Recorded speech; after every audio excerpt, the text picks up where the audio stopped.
Coming to a YouTube channel near you.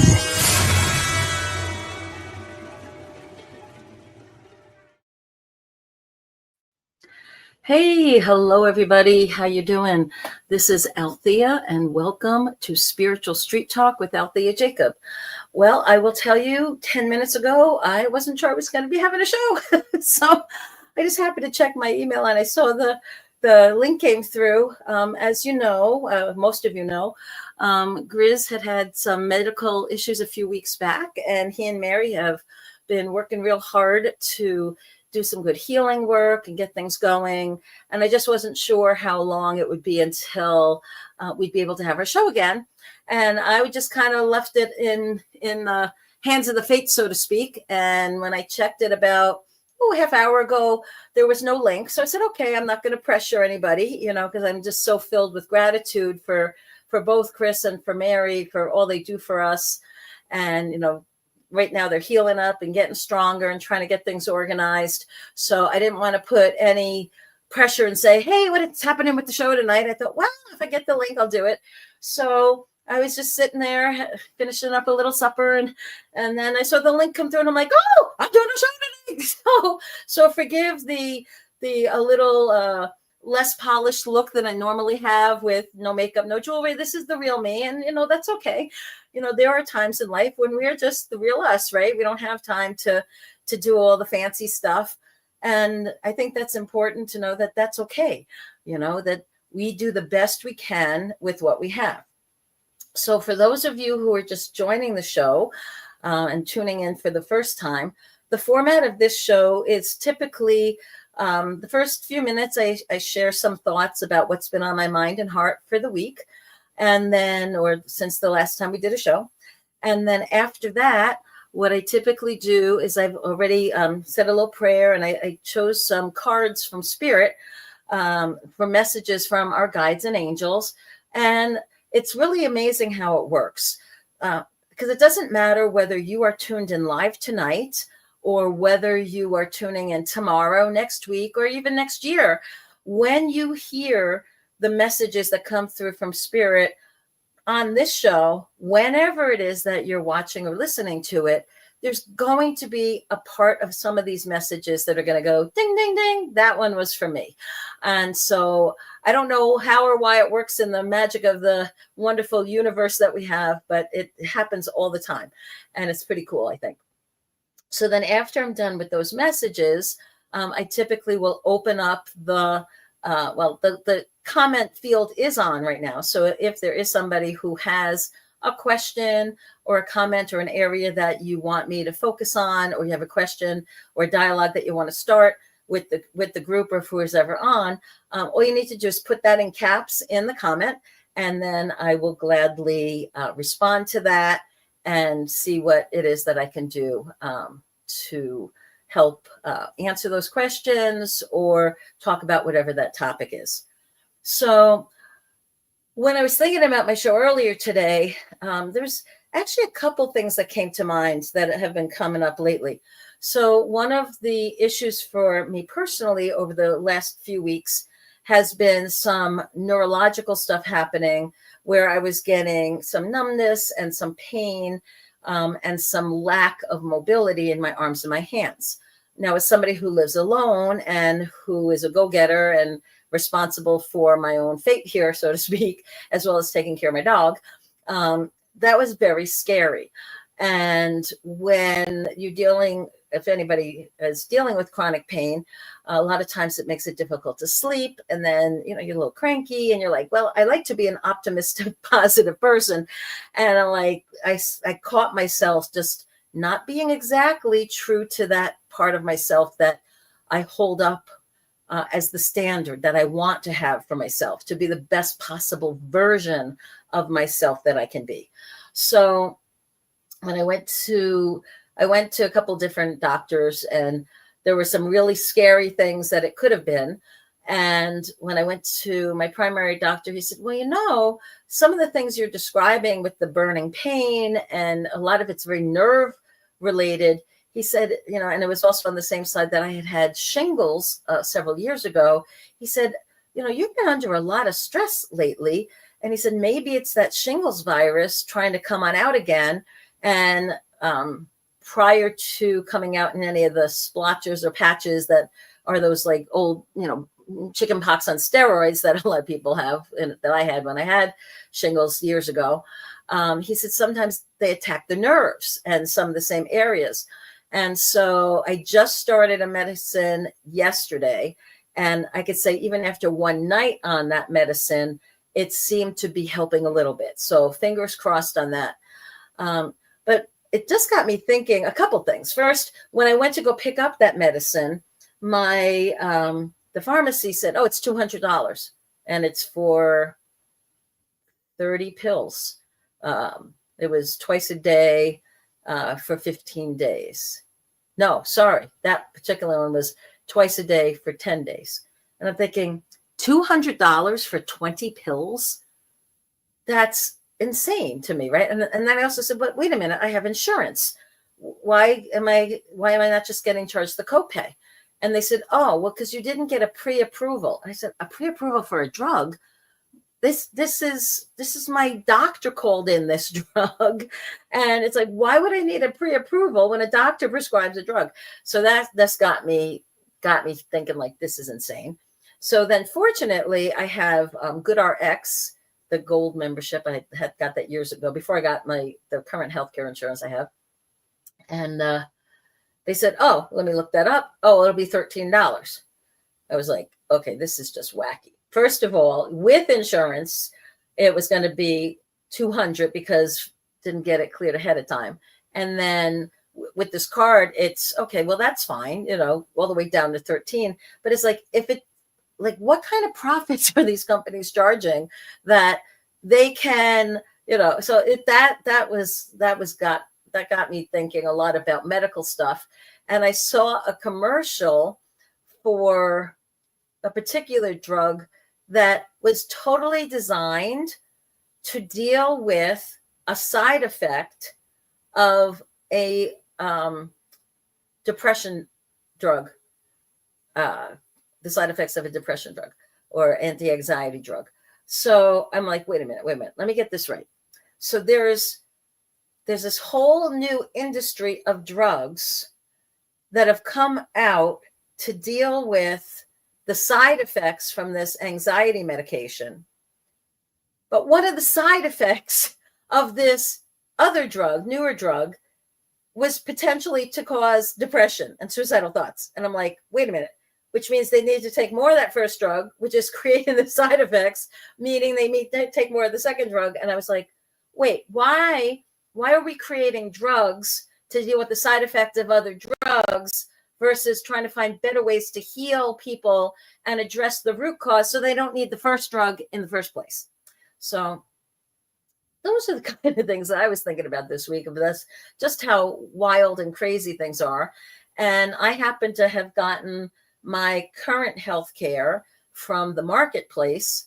And without the help from the marketplace, a basic plan for me as a single woman was over $1,000 a month. And I'm like, and I don't have a bunch of pre-existing conditions or anything. And it wasn't any big fancy plan, as you can tell with them denying my doctor's prescribed drug for me for the nerve pain.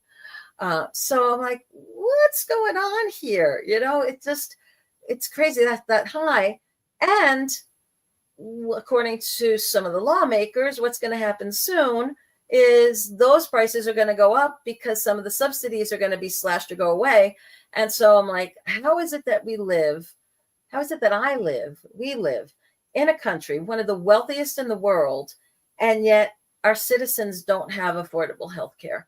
And how has this not been a priority for so long? And how can these drug companies be so flippin' greedy that instead of helping to promote healing and getting to the causes, they invest their money and their minds into, well, how can we create other drugs that you can get dependent on? And what do we need to do to help with the bad side effects we did there? Well, what's a new drug that'll help with that one? And it was like this vicious cycle. And it just it made me sad, actually, that we've come to this as a society, as a culture.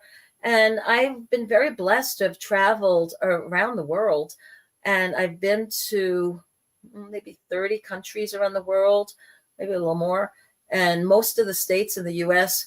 And very few of the countries I've been to do not have public health care for all their people, do not have public education available, paid for by the government, and the taxes. And it's like you say, oh, well, your all their tax dollars go to that. Yeah, they do.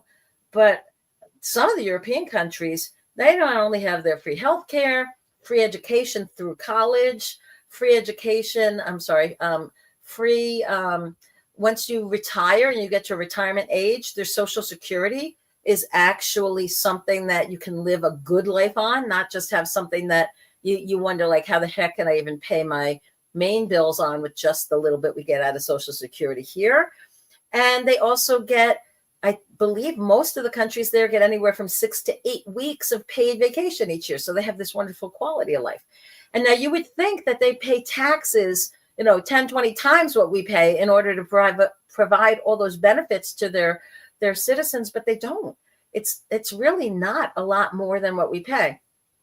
So that kind of gets me back to what's happened to the priorities of our leaders. And why is this on a spiritual channel? Because I think it's a spiritual imperative that we have, that if we truly believe that we are all brothers and sisters, we are all on the same boat here, and we're all trying to become the best possible versions of ourselves. And one of the highest callings of our soul is to be of service to each other and to help each other, right? Because we're all in this together. Then how did we wind up in a society which used to be the shining example, the shining beacon on the hill, right? Everybody looked to America for the freedoms and for the rights and for the being the ones to really speak up for the little guy and protect, the masses, etc. To now, we're no better than any of some of these thug countries where the rulers that are there, take advantage of the citizenry. And there's, the mega rich, what do they call them over? The oligarchs, and the mega wealthy people, and the divide between the uber wealthy and the poor has never been greater than here. And it's sort of like, once you get to a certain number of millions or even $1 billion, it's like, okay, you can live really well off of that, even the interest on that. And your generations have been set for forever, for the rest of your family. When you have that kind of money, it's like, why do you need multiples of billions and, hundreds of billions when there's people that are starving? Why are we building a gold gilded ballroom at the White House when we have people that poor people that they took away the SNAP program for? And so these kind of injustices, when I pray about it and I ask Spirit, like, what is going on here? They said, well, one of the things that happens when we get to the quickening times, when there's going to be shifts in energy and in the spiritual world and in the culture and on the earth, one of the things that happens is this dichotomy of the good get better, the bad get worse. The greedier people get even more greedy. The service-minded people go out there and serve and help even more, right? And so there's this huge gap that's formed. And one of the things I feel so important that I feel I'm meant to do, and I believe that anybody who tunes in to this that's inspired to check in on this channel, it's the whole name of it is Spiritual Street Talk. Why? It's how do we take spirituality and put it into our day-to-day life? How do we make sure that we're not getting so wrapped up in the worldly stuff that we forget about what really matters, which is shining our light, sharing our love, using our gifts to help others, to be of service to others, becoming the best possible version of ourselves. That doesn't mean the wealthiest with the most toys, with the most experiences at the expense of other people. It means what makes you the best version of you, channeling your artistry, your creativity, your kindness, using your gifts to improve the lives of others around you, making sure you and your family are secure and have beautiful lives. But there's a big difference between being secure and being so wealthy that there's no way you or any of your descendants could spend a fraction of what you have, while those other people that you might know are struggling just to make ends meet, or deciding, do I buy food or get this medication? Or they're splitting their pills because they know they need it, but they can't afford the medication at the current prices, right? So it's incumbent on us, when we have a spiritual mindset, when we're trying to think of, hey, we are all one going through this journey together.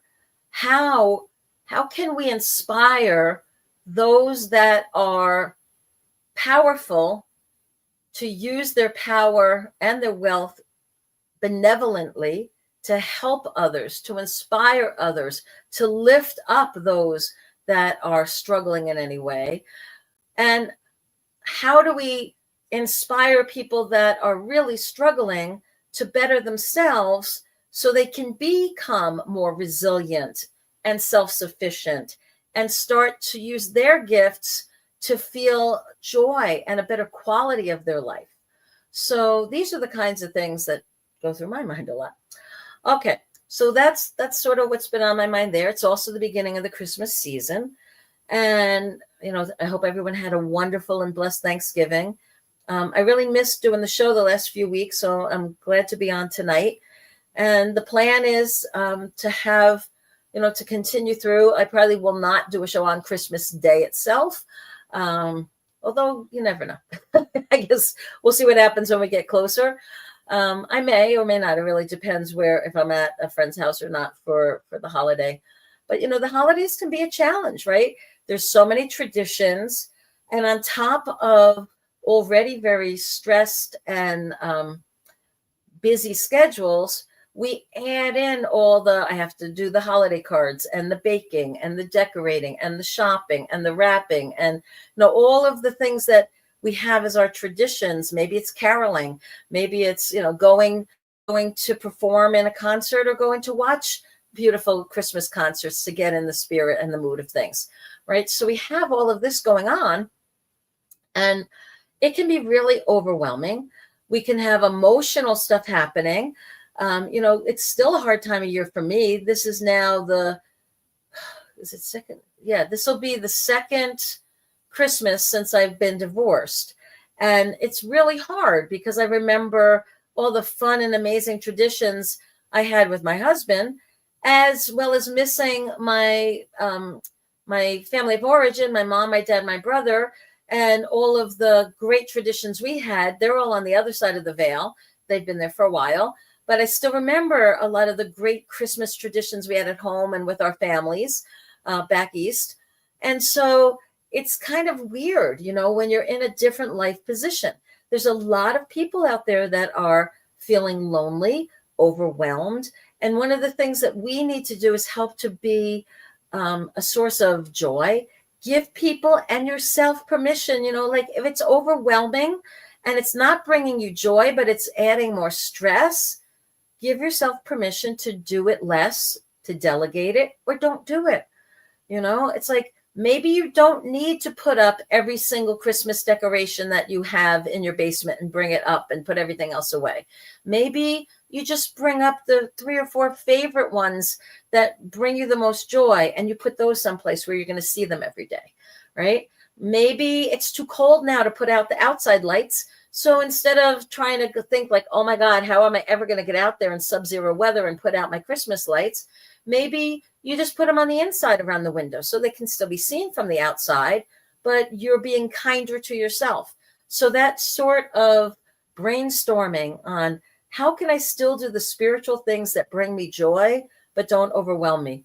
And I was just watching before he came up to the office here to do the show. I was watching a cooking show. It was a competition, Tournament of Champions, for their Christmas special. And one of the competitors on the show, as they were talking afterwards, they said, well, stressed is dessert spelled backwards. And I was like, wait a minute. And I'm like, oh my God, that's right. Dessert and stressed are exactly the opposite. And I'm like, well, isn't that interesting that when we're feeling stressed, what do a lot of us want? We want the sweet things. We want those desserts, those comfort foods. So I thought, well, isn't that kind of interesting? I don't know. Those things, they give me a chuckle. So, and like, God and dog are spelled backwards of each other. And I think that dogs are some of the most godlike creatures on the planet, with their love and unconditional love and compassion and loyalty and all that kind of good stuff. So I think, I don't know if there's anything to the stress and the dessert, but I had just heard it. So I thought I'd share it. It gave me a chuckle. All right. So let's dive into what are the messages that we have from Spirit tonight. So I picked 3 oracle cards. The first one that came up is the angel card of innocence. And this says, beloved, everyone is guiltless in truth, and no one can alter God's handiwork of perfection.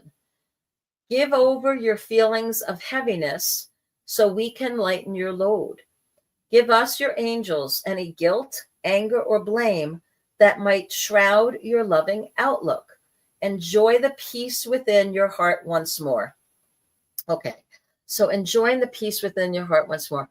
When I was at my doctor's, heard from my doctor, and he was very, very straight with me. And he said, look, Althea, it's really important when you're feeling as stressed as you are, that you control the things you can. So declutter what you can. If there's all these projects that you're feeling guilty that you haven't gotten to, don't have them spread out in every room of the house, so that no matter where you go, there's a reminder of, I'm not good enough. I didn't finish this yet. Oh my God, I still have this to do and that to do and this other thing to do. He said, anything that you can put on hold right now, put it on hold and get it out of sight. So whether there's a spare room, a guest room you can pile it up in, put it in your basement, put it in your garage, put it in a workshop, just get it so that it's not the last thing you see at night and the first thing that you see in the morning. And he said, and if there's things that you can choose not to do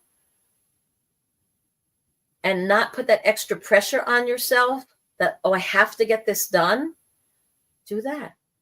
Do those things, or choose not to do those things. Simplify as much as you can so that you have the energy and the reserves and can attack the important things. So in a lot of ways, what he was saying is prioritize. Are those background projects really so important to do right now? No. What's important to do right now? I have confession time. I have a stack of mail, including some bills. I got to get to those. I got to balance my checkbooks and I got to pay those, right? I'm like, I got to get to that. I don't know if I'm going to get to Christmas cards this year, quite honestly. I'm like, okay, I may send out a handful. I don't know. I'm like, in my mind, it's like, I'd like to make Christmas cookies and mail them out to family and friends. Don't think that's going to happen. I might make a few batches and put a few plates together for a few key people, that I just want to share them with locally. And that might be it this year. And you know what? That's okay.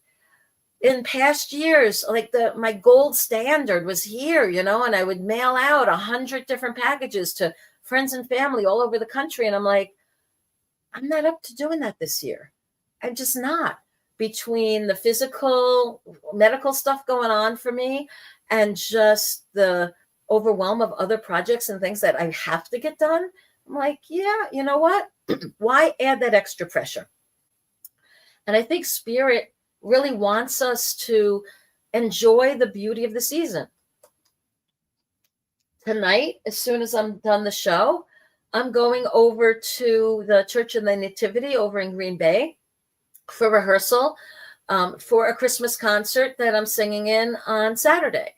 And I told the maestro, I said, look, I have my show to do, so I'll be a little late for rehearsal. And I'm not stressing out about that. It's like, I will get there when I get there.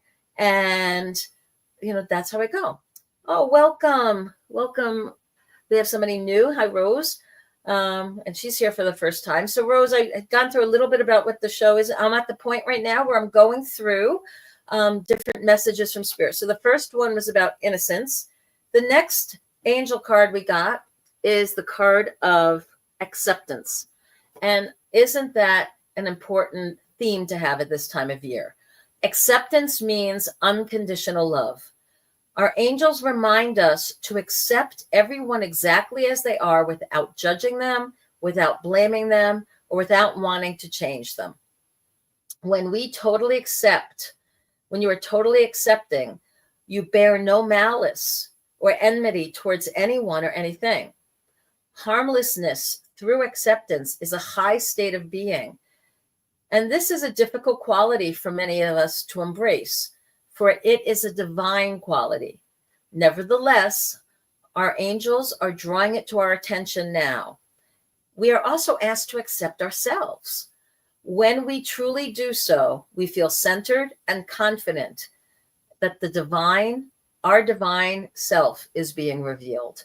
So the affirmation here is, I accept myself and others. Well, isn't that also a beautiful thing? Besides that spirit of innocence that I started with, this feeling of acceptance. And going back to, you know what? We do what we can do.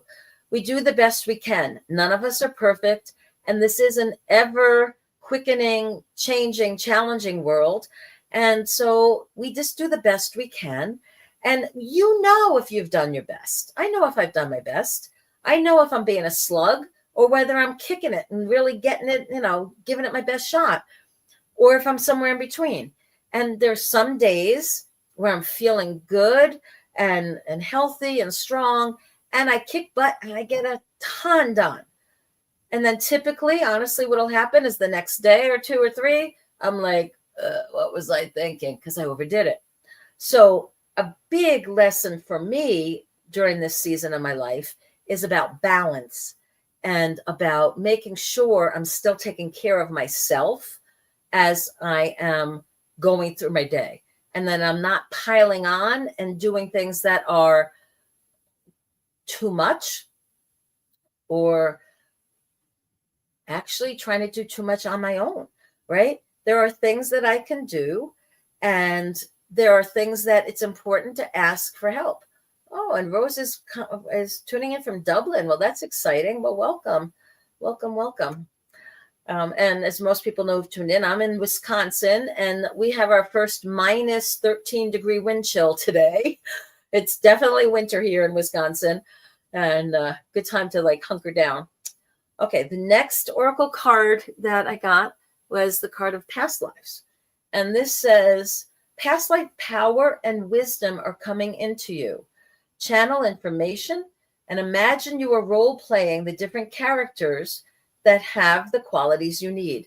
I like this card because whether or not you believe in the concept of past lives or not, it's fun to imagine if I was ever a famous author in another lifetime, I'd love to channel some of those skills to write in this lifetime.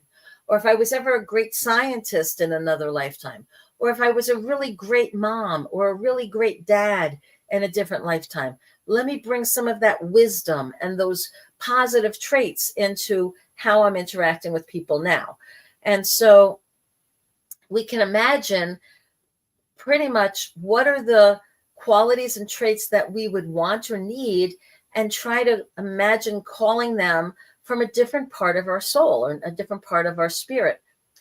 I then chose 3 tarot cards to represent past, present, and future for us. And the past for us here, and this card is the 8 of Swords. And as you can probably guess, this card is the stalemate card. And it's a person that's surrounded by obstacles and obligations, and they feel overwhelmed. They feel kind of stuck. They're kind of tied there. They don't know which way to go. And for a lot of people going through life, they just feel like, I'm stuck in this pattern. I don't know how to get out of it. I don't know where to go. There's all this either contention around me or obligations and commitments. And I just kind of keep my head down and I'm doing this. And meanwhile, their spirit or their soul is craving to try something new, to express more creativity, and to go forward. In the present, the Queen of Cups, this is a huge reminder to all of us, because what happens when a cup is upside down, folks? There we go. What happens when a cup is upside down? Everything runs out. So during this season, it's really important that we nurture ourselves, that we refill our cups before we are so anxious to go fill the cup of other people. How do we go and how do we do that, right? How do we stop feeling so fatigued and overwhelmed? We have to do things that bring us joy, whether that is taking a bubble bath, whether it's resting and recharging our battery, going for a walk in nature, playing with puppies and kittens or babies, or anything that brings us joy, right? Playing music, dancing, singing, being in nature, sitting in a sunbeam and just soaking it all in, going out to dance with friends, being with loved ones, cooking a meal and sharing it with somebody you care about, doing acts of charity, being of service, whatever it is that brings you that sense of joy and helps to refill your cup and recharge your battery. It is essential to be doing that now to get ready for what is coming in the future. And the card that I came up with, the future one, was really interesting based on our first conversation, the earlier conversation. As in the future, the devil is the card that represents the temptations of the physical world and the worldly materialistic side of things, right? And so when we are tapped out and we don't feel ourselves spiritually strong, what happens, that's when we tend to fall more into the patterns and the habits and go after the worldly stuff. And so this spread here is saying, look, I know in the past, and this past could be just the past few weeks and months, right? There's a feeling of overwhelmed, lots of commitment, really not being able to break free and do those things that bring us joy. We feel tapped out and exhausted. Our cup is almost empty.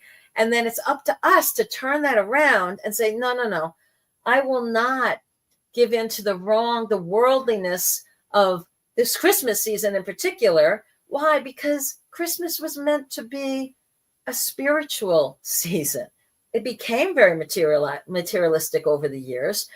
And even a lot of the traditions that we do are centered in some worldly materialistic stuff, but getting back to the traditions that are not as materialistic, the ones that are beautiful and help bring our souls that sense of joy, like caroling with our neighbors, right? Or even grabbing a few singers and going to an assisted living facility or old age home and singing for those residents, or in the hospitals for people that are sick there, and doing something to make their day better, or baking cookies and sharing them with the local fire department or the police department that are working really hard during these holiday seasons to keep everybody safe, right? And sharing that with them. So whatever it is that you can do that still has that Christmas spirit and feel to it, and yet brings you joy, that's the kind of thing that'll help to refill your cup and recharge your battery. Okay. And so one, Rose is asking here is about like plans for Christmas. And I know it's different in different countries around the world and different states and even different families, within different areas. My Christmas tradition has always been, or has been for a very long time, was to go to church on Christmas Day. And then I would get together with family or friends. If we were exchanging gifts, we would do so. We would share a meal together and play games. And, we'd have a fire going in the fireplace, because I pretty much always lived other than a couple of years in Southern California, I lived in colder climates, Northeast and now the Northern Midwest, where, it was nice to have a fire going in the fireplace. People would be playing games, watching football, watching different classic movies. So it was always a fun time of family and fellowship and friendship. Way too much eating and drinking typically, but it was always, the good good stuff. So it was always fun. Um, when I was younger, and with my original, my mom and dad and my brother, our family of origin there, we grew up fairly poor. So my dad would always go out on Christmas Eve. And so I'm half Polish. So Christmas Eve was always a meatless dinner. So we'd have pierogies, which are kind of like a Polish dumpling filled with like mashed potatoes and cheese, or prune filling, or sauerkraut, or different kind of cheeses. And we'd have that as our non-meat meal. And then we'd have all kinds of Christmas cookies for dessert. And then once that was done, my dad would go out and get a Christmas tree. If you got your Christmas tree on Christmas Eve, it was either free or half price at any of the lots that sold Christmas trees. And so then he would bring it home and set it up, and we would decorate our tree after dinner. And then we'd hang up our stockings, and then the kids would go to bed, and then the parents would fill up the stockings, and presents would be waiting for us the next morning when we get up under the tree. And that was fun and sweet. So that was some of the older traditions, and they've migrated some. I have an adopted family of mine in Ohio. Was it just last year? I think, yeah, maybe it was just last year. I went and I spent a couple of days with them a few weeks before Christmas, and I taught them a whole bunch of recipes, and we baked Christmas cookies, and we made platters for the local fire department and some teachers. And then their tradition had always been, they all get into their pajamas and robes, and they get into the car, and they get hot chocolate, and they go to one of the fast food places and get some French fries, of all things, to go with. That's like salty and sweet goes together with the thermos full of hot chocolate. And then Dad drives the van around up and down the streets to look at all the Christmas lights and decorations that people have put up in their houses and all throughout the community. So I went with them, and we drove and did that all last year, and that was lovely. There's also a tradition I've had when I was married. My husband and I, we would get in the car and we'd go drive around, and we'd see all the Christmas lights. And up here in the Midwest was the first place that I come across it. But there's some people that they are able to synchronize their lights to music that's playing on the radio on certain stations. And so you can find out where they are, and you go there, and like these light displays are like a whole light show. And if you tune your car radio to the same station, and they usually have a sign saying, tune in, 99.1 or whatever the FM station is. And as you're listening to the Christmas carol playing, their lights are moving in sync with that music. And that was way, way fun. And so that was something that we did as a tradition as well. As I got older, we would open up stockings on Christmas Eve, and then Christmas morning, one present before church, and then the rest after church when we got back, especially if they were young kids, because it was hard to make them wait all that time until it got there. But yeah, so the holidays, yeah, it's lots of different traditions. Rose, if you feel free to put in the chat some of the things you do in Ireland, I'll share them over people can see them on the chat, but I'll also mention them. So if you want to share some of the things that y'all do over there in Ireland for Christmas, that would be fun. I know there's not a lot of people on the live chat today because my show hasn't been live in the last couple of weeks. So I know a lot of the regulars that I interact with or that ask questions aren't on there. So I'm really delighted to have somebody new on finding us tonight. And I do hope that in future weeks, we'll have people tune back in again. I'm also going to be doing in the new year, Grizz and Mary and I are working on a new show that will be a morning show that'll be the complement to this one. So this one is spiritual street talk. So the focus is spirituality. And we try to add in some worldly practical advice in with that spiritual focus. And then the morning show that I'm going to be doing is kind of the inverse of that, where it's going to be much more drawing from my years of experience and counseling as being a life coach for people, and just talking about how to get through the day. And there'll be a little sprinkling of spirituality in that, but it's just going to be much more straight talk of, okay, guys, these are things we need to look at, like how I started the conversation earlier today about the pharmaceuticals.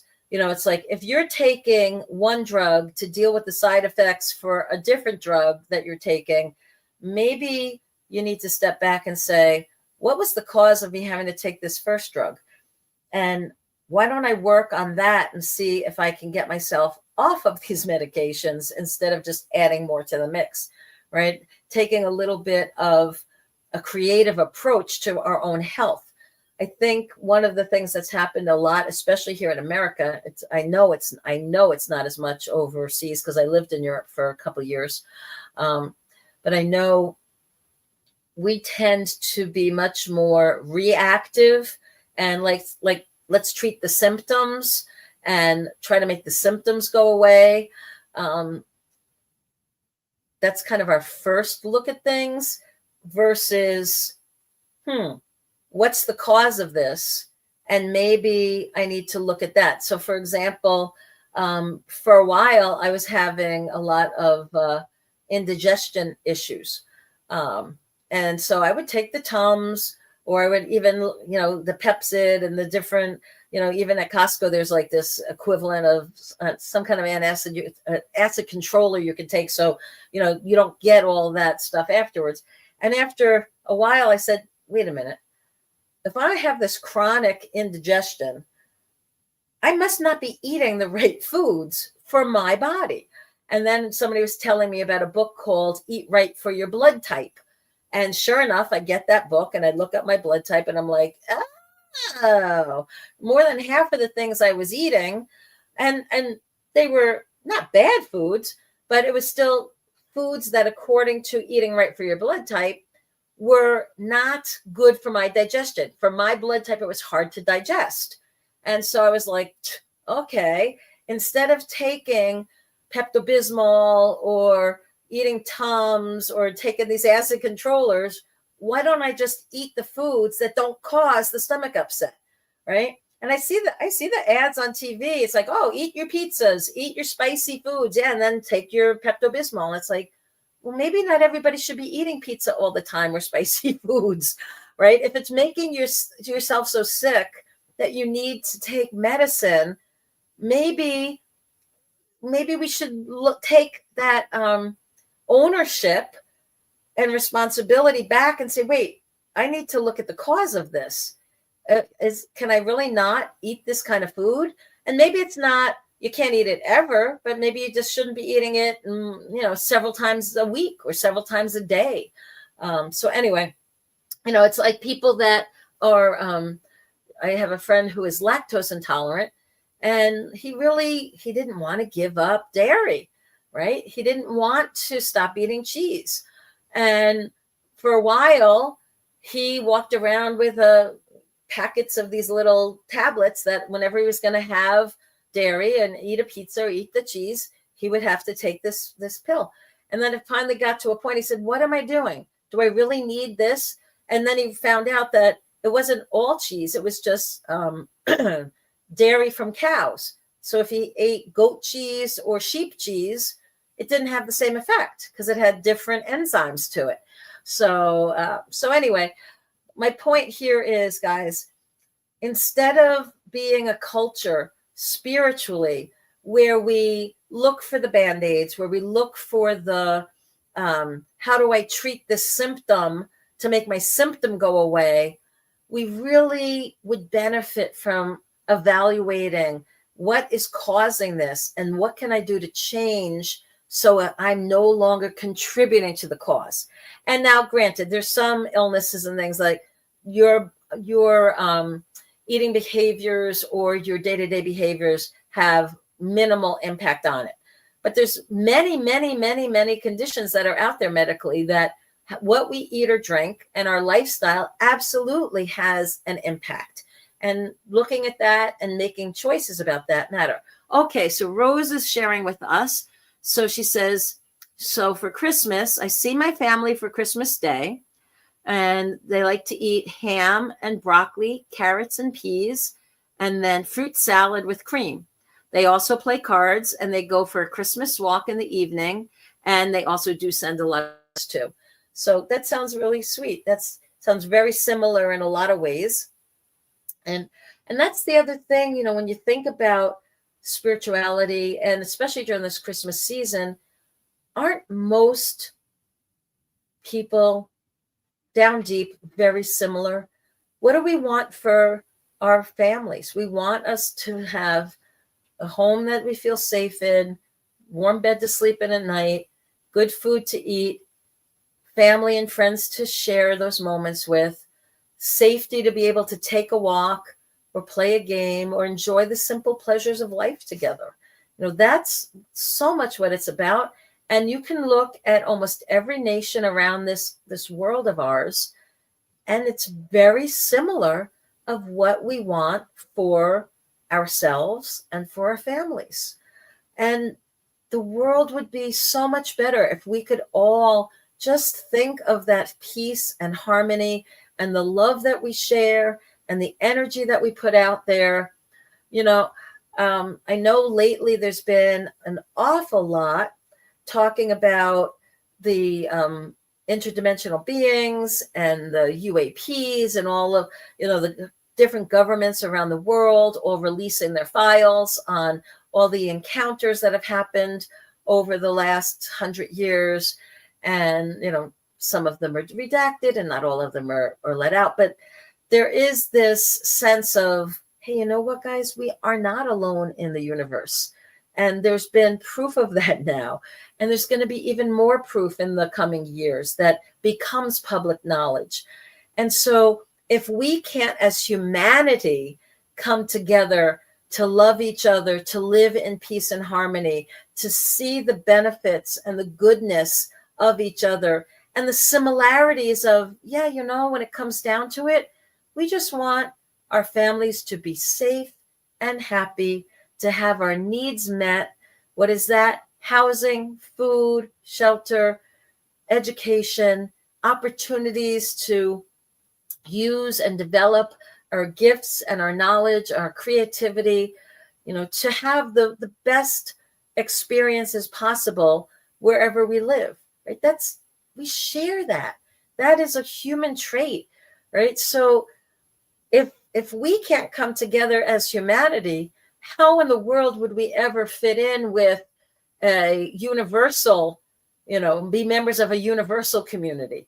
Because if we're not alone in the universe, if we're one of many civilized, advanced civilizations that are scattered throughout this incredible universe of ours, you know, it's going to be a challenging ride and a hard ask, if somebody from a different place was looking down at our planet, wouldn't they say, geez, these people fight a lot. Wow, these people really abuse their planet. Geez, these people really don't share a sense of harmony and love.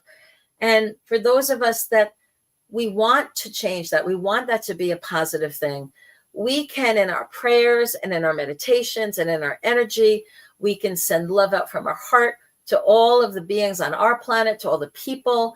We can send love out to the universe and say, hey, you know, there are loving beings that want to promote peace, that want that feeling of love and advancement of us all together, that we understand that, you know, we incarnated from spirit into these physical bodies so that we could have these experiences and grow and learn and experience them together. Okay. And Rose is saying that I think all people should give food to the homeless people. Yeah. And definitely, you know, during this time of year, there's quite a few homeless shelters and soup kitchens and even a lot of churches and other community centers that will open their doors and they'll gather food to distribute. They'll cook meals and provide the warm shelter and the place for people who need it to come in to partake of it.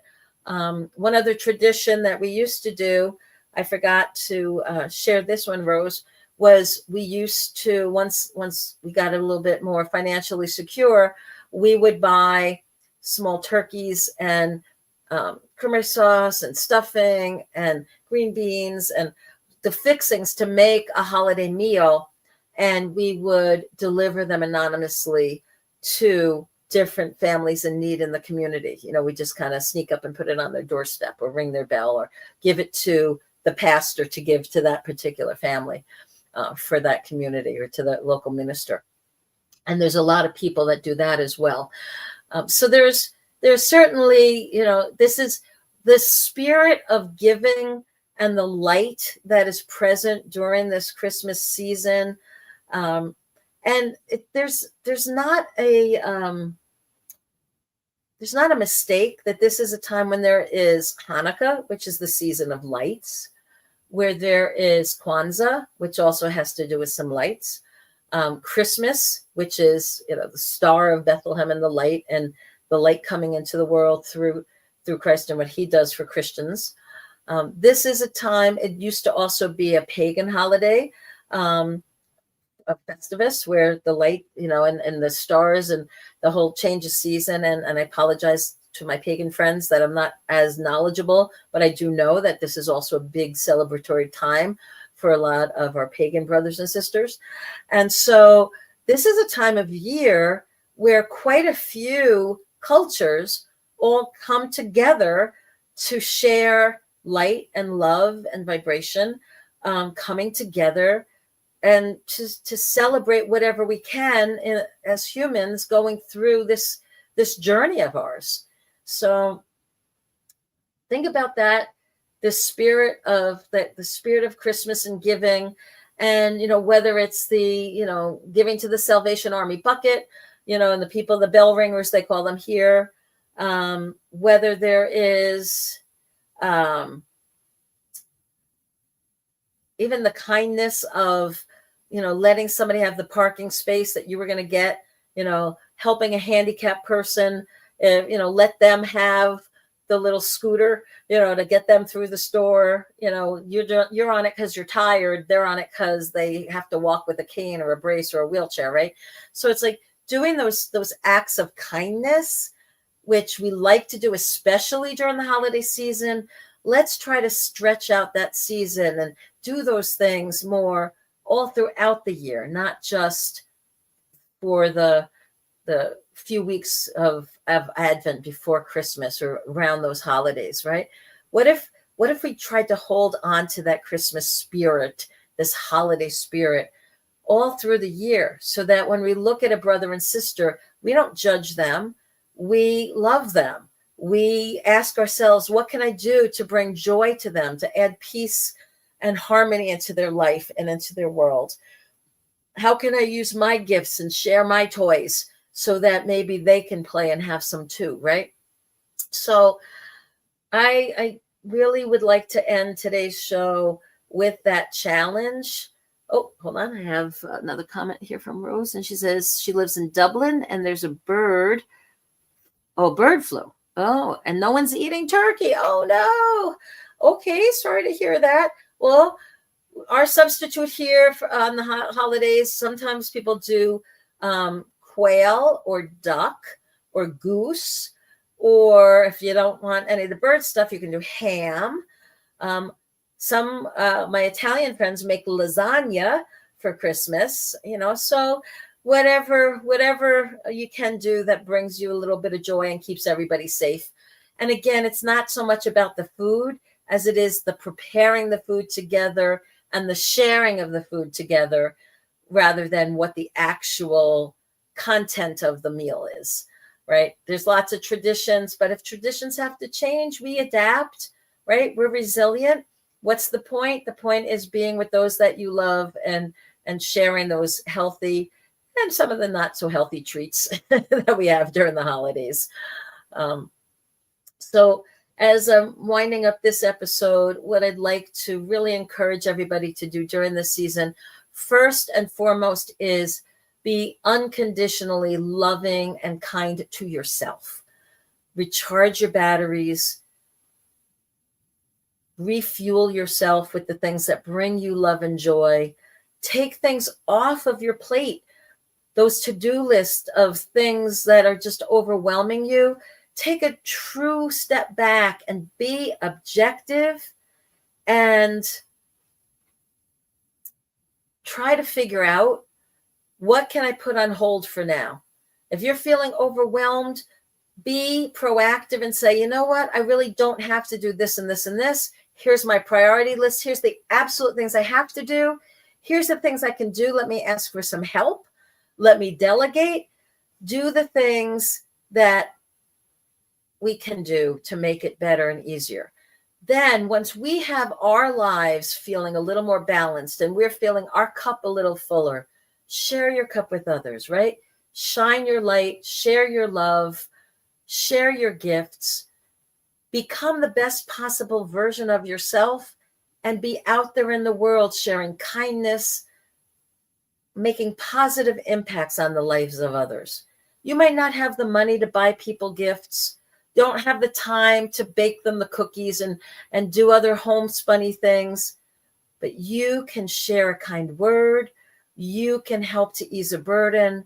You can bring joy into their lives and leave and make a positive impact on the people that you meet along the way.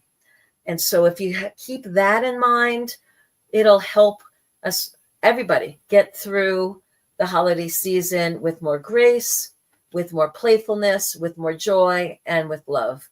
I thank you all for joining me for this episode. I'm Althea, and this has been Spiritual Street Talk with Althea. If you don't tune in again before Christmas, I wish you all a blessed, wonderful Christmas.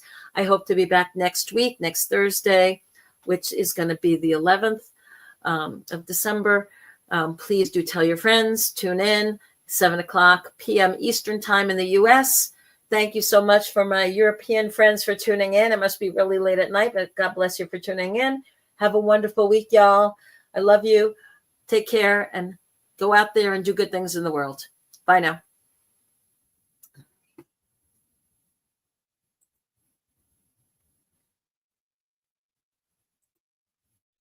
Coming to a YouTube channel near you.